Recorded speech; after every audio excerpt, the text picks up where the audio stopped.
I'm Danielle Royston, and this is Telco in 20.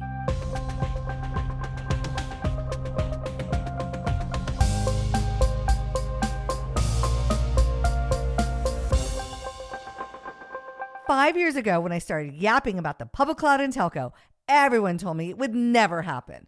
But then things started to change. At first, they said, okay, but for enterprise IT and BSS workloads only. Then it was, sure, if you're a greenfield network like Dish. But so much has changed in the last few years since Cloud City at MWC 21. Now my question to everyone is, which telco workloads can't move?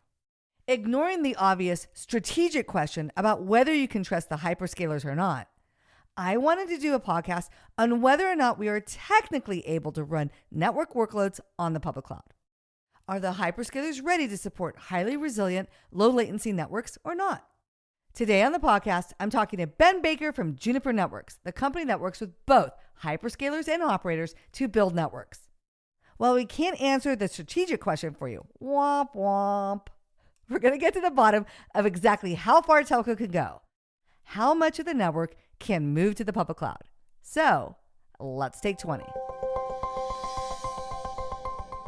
Ben Baker is Senior Director, Cloud Marketing and Business Analysis at Juniper Networks. Hi, Ben. Welcome to Telco in 20. Hey, Danielle. Been a long-time listener of your show, so it's nice to now be a participant. Yay! Well, thank you for being a long-time listener and now a guest. I'm super excited to have you on the podcast today. And to start, you've been in the telco industry way longer than me. I think close to 25 years. So tell me about your telco experience and what do you do for Juniper Networks today? Yeah, I've been in and around telco and networking for about 25 years, as you say. The last 11 at Juniper in a variety of roles.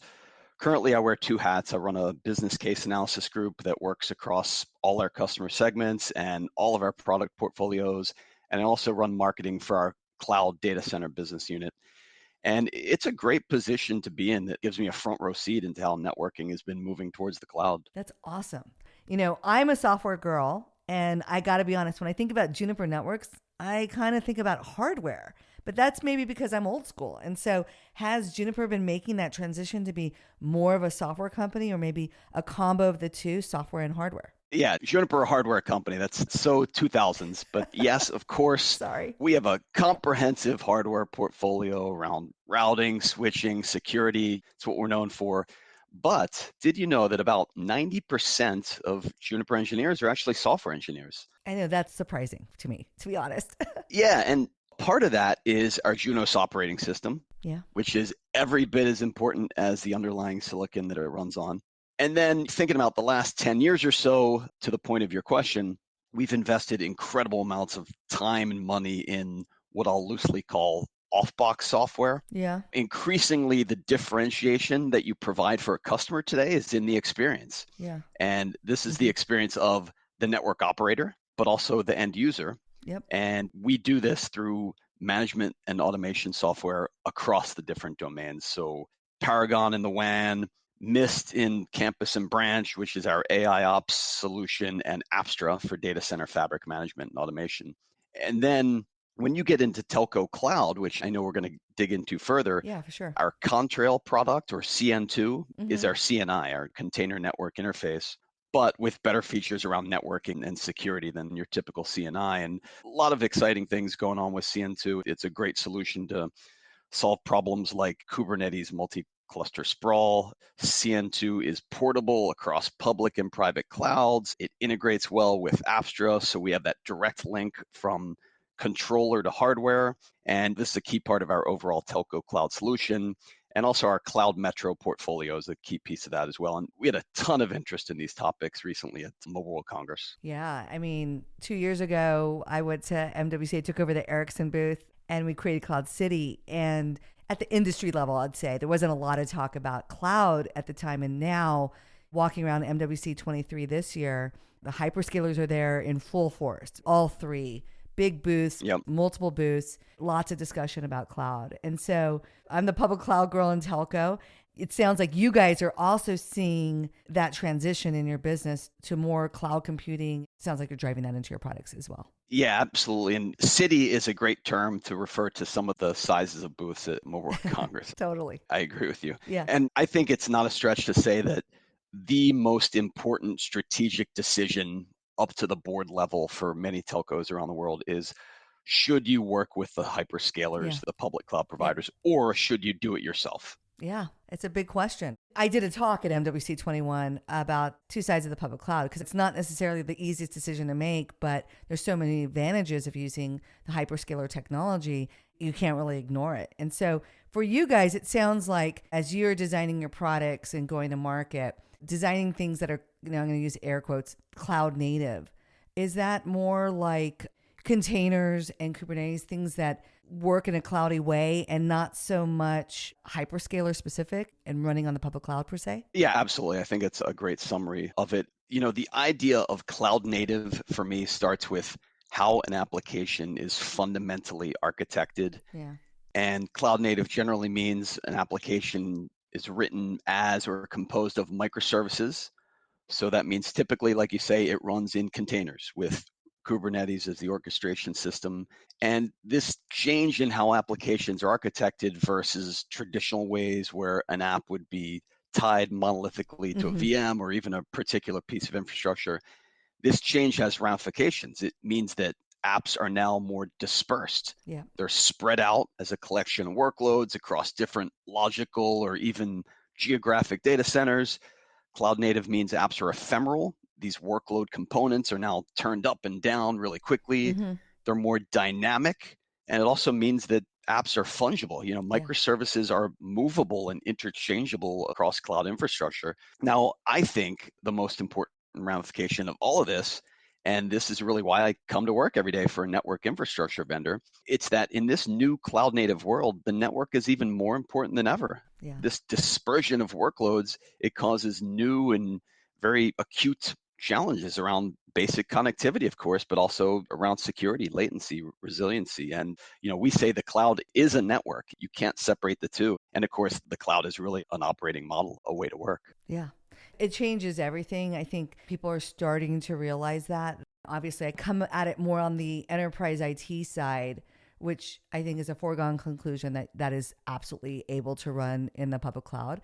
But even for the software applications, like you said, they're fungible, they're dynamic. There's components that are being updated and upgraded. And in the old days, you were in control of that rate of change. And now with public cloud components, things are happening underneath you and you're not even in control of it. Right. It just requires a higher level of robustness and operational capability. And that's hard. But I also think there's a great opportunity for cost savings and ideas coming to market so much more quickly. Absolutely. And I'm not a network girl. You're coming here with the network. So as you guys are talking to telcos with your products, are they asking Juniper to run their workloads on hyperscalers, networking workloads? Or is it still really, okay, yeah, we're going to move IT stuff over. That's a no-brainer, but the network still is staying in-house? Well, the answer is it depends. Yes and no. I'll give you two examples. Yeah. On one side of the spectrum, you have the clean slate network operators like Dish, and they're very aggressive, as you know, in this strategy of being public cloud first, which is designed from the ground up as a cloud native architecture to be run on a hyperscaler public cloud. Now, on the other side of the spectrum, I'd call out Deutsche Telekom as an example, and they're another operator that we've worked with very closely in cloudifying, in this case, their next-gen IMS, and keeping that in-house, effectively on-prem. And a key point I add into the discussion about telcos potentially owning their own telco cloud infrastructure is that horizontal stacks are the way to go, not the integrated vertical stacks that would come from a single vendor for each separate applications. Some telcos had gone down the vertical path, but it wasn't really successful. The experience of telcos here has been very clear. They need the flexibility that a horizontal telco cloud stack could give you. And in that example, just to name names, but is that like an Ericsson vertical stack that you're talking about or like a Nokia? Yes, those are examples. Yep. Yeah. So now let's get into what everyone asks me all the time, which is how much of the network can you really run at a hyperscaler? And ignoring the obvious should you or shouldn't you from a competitive point with the hyperscalers. Let's just pretend the hyperscalers were like, nope, we're never going to build networks. We don't care about networks. We're going to give it up to the telcos. You guys know how to do that. But just from a technical perspective, can you really run a network on a public cloud? Does it really work? What do you guys think? The short answer I would say is generally no, or at least not yet. Okay. And here's the way we start to think about this question. Hyperscalers have key capabilities. Yeah. Telcos have key capabilities. The hyperscalers are really good at building massive cloud infrastructure.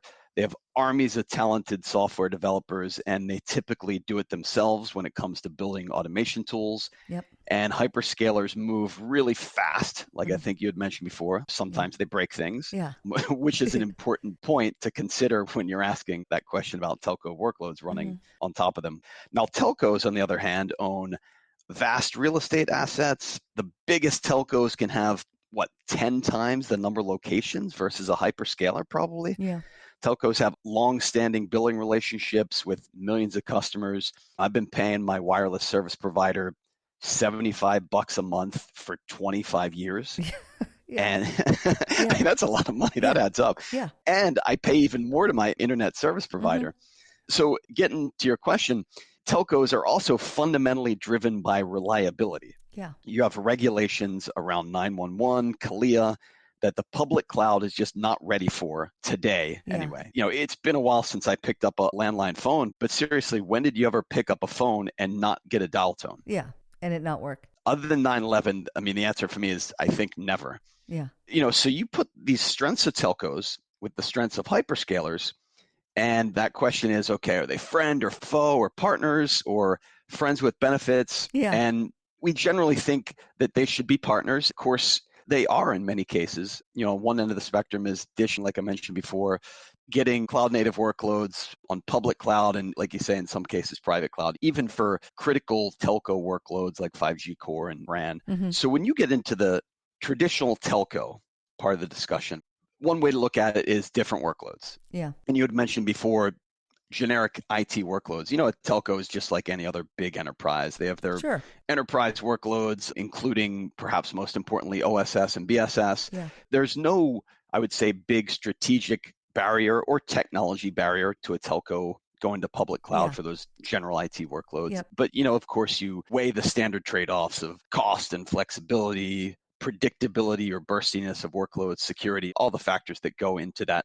Yeah, I don't think there's anything particularly unique in these applications that you don't see in any other industry. And a lot of the other industries have said, yeah, the cloud is reliable enough for customer relationship management. Salesforce is clear winner there.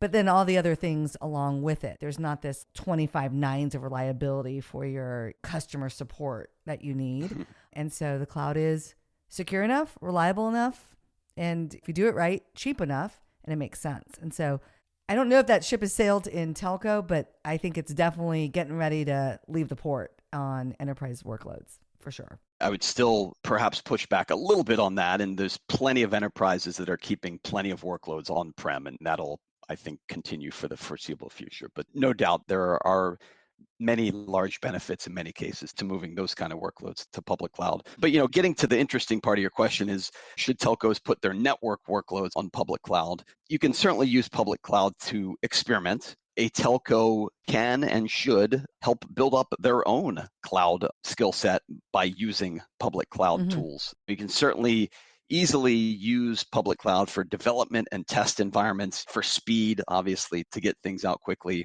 But we think it would be a mistake to just cede that telco cloud, the telco infrastructure workloads to public cloud, because it's the essence of what a telco is, or at least what we think it will become over the next 5 to 10 years. And I'm pretty confident that most large telcos agree with this sentiment. Yeah. And in a roundabout way, to answer your question, it really depends on a lot of factors and some incredibly complex interactions. And, if this question weren't murky or messy enough, a final point I'd make here is exactly what is telco and what is public cloud? Where's the demarc? Yeah. So it's conceivable to build telco edge infrastructure on an AWS outpost rack, but it sits in a telco location. So the economics, that the money can go both ways. It's really murky about where that demarcation is. Yeah, I mean, I guess to summarize, I think people will say, oh, greenfield network, sure.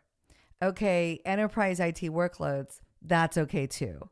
Testing, R&D, we can run those workloads in the public cloud. And I think the last private networks, okay, doesn't have the 911 requirement and all that stuff.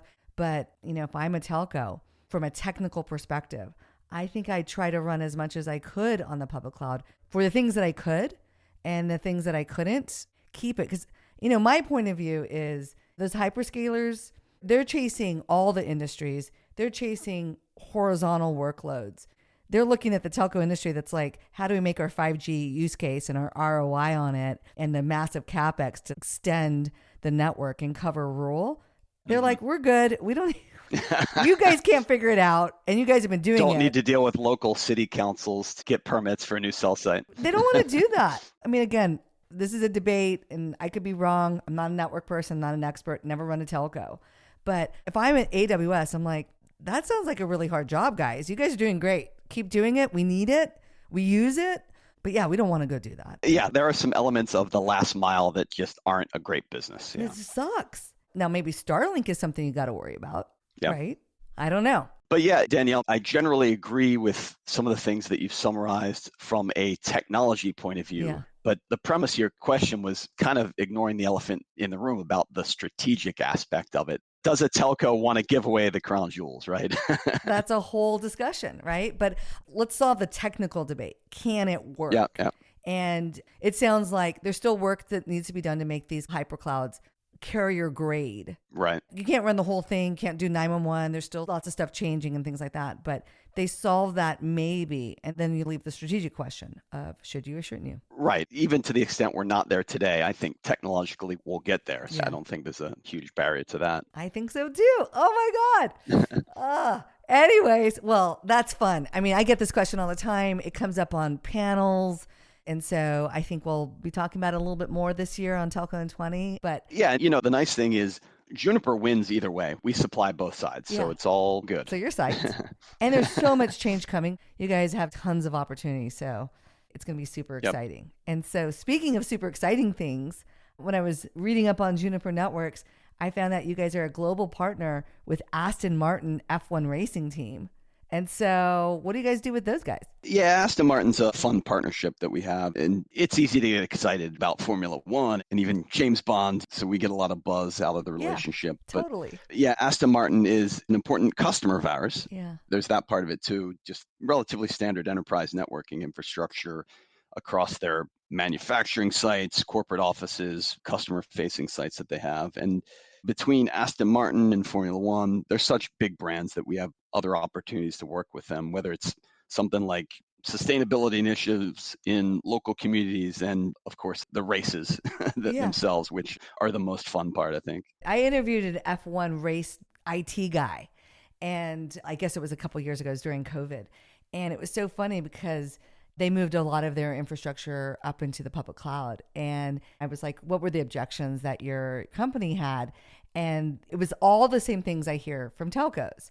Security, we don't want other F1 teams to be able to get access to our data, latency. It was so much of the same excuses. And I was just laughing the whole time because I had telco execs on. I was like, this sounds like all of you guys. And the F1 guys got over it. So maybe the telco guys will get over it too. Is it mission critical is the key question. And it just is for a lot of companies. Yeah, it is. Well, Aston Martin, good enough for James Bond, good enough for me. Maybe every so often in Austin, I see an Aston Martin and I'm like, that's a good looking car. So sounds like you guys have awesome customers, a great future.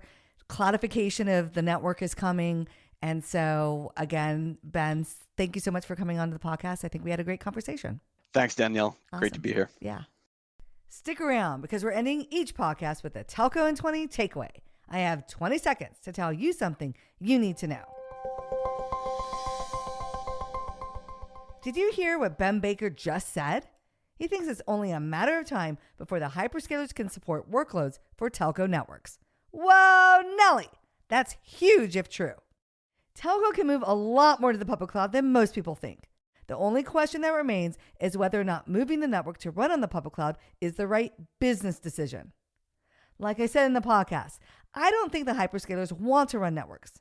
As you know, building a network is hella hard, and you guys are great at it. Meanwhile, all the talk at MWC 23 was about how to get the ROI on your 5G network. I think the hyperscalers will leave that to you while they continue to march on their quest to own all the enterprise workloads in all of the industries.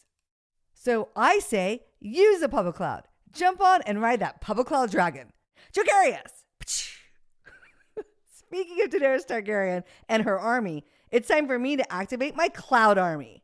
Vote for me as Telco's most influential person in cloud in Silver Linings March Madness contest. Help me make the Elite 8 this week. I'm up against some heavy hitters like Adam Solipsky, Thomas Kurian, and Satya Nadella. Holy shit, can I take down the big guys? Help a girl out and cast a vote for me. You'll find a link in the show notes. If you can't find it, then DM me on Twitter at TelcoDR and connect with me on LinkedIn. Listen to my other podcast episodes for the latest haps with telco and the public cloud. Follow us on Apple Podcasts and Spotify and leave us a review. You can also sign up for our email newsletter on telcodr.com. We've just hit 3,000 subscribers. Woohoo! And don't forget to check out our awesome YouTube channel. Later, nerds!